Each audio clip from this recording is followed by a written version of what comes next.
जय श्री कृष्णा। मैं हूं पुरुषोत्तम कुमार शास्त्री और आप देख रहे हैं भविष्य दर्पण।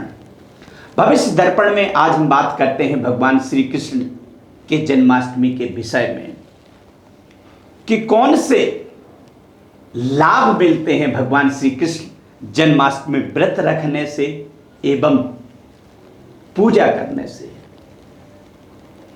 इसका हम विस्तार पूर्वक चर्चा करेंगे।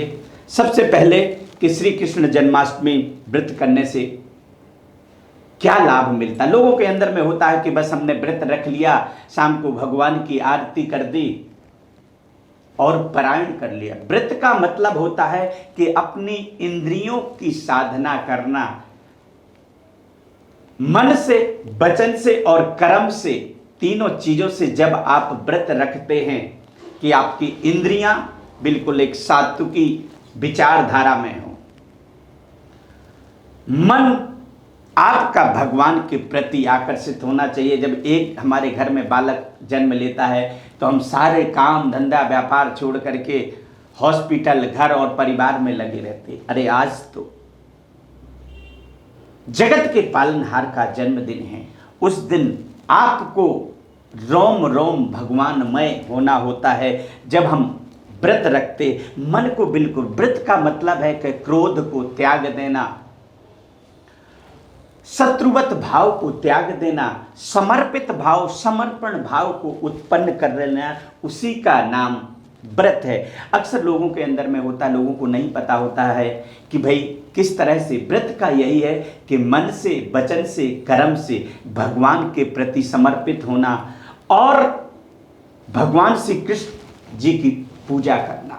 पूजा करने से आपके बालकों के अंदर में जो नाना प्रकार के जो दोष उत्पन्न होते हैं, क्रोध की अधिकता हो जाना, शिक्षा में कमी आने लगना, पढ़ाई ना करना, मन का भटकाव हो जाना, यदि आप इस व्रत को, श्री कृष्ण जन्माष्टमी व्रत को आप मनाते हैं, बच्चों के साथ में सायंकाल जो पूजा विधि होती है उस पूजा विधि से व्रत करते हैं और भगवान का पूजन करते हैं, तो आपकी बच्चों के अंदर में आयु बढ़ती है, आरोग्यता आती है। जैसे शारीरिक दोष होना, वाणी का दोष होना, मानसिक दोष होना, ये तीनों तरह के दोष कम हो जाते, शिक्षा का स्तर बढ़ जाता है और माता पिता के प्रति आदर और समर्पण भाव उत्पन्न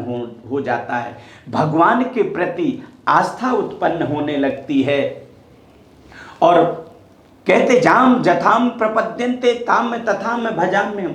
भगवान ने गीता में कहा है कि जो व्यक्ति जिस प्रकार से, जिस भावना से हमें स्मरण करता है, हम भी उनको उसी प्रकार स्मरण करते हैं।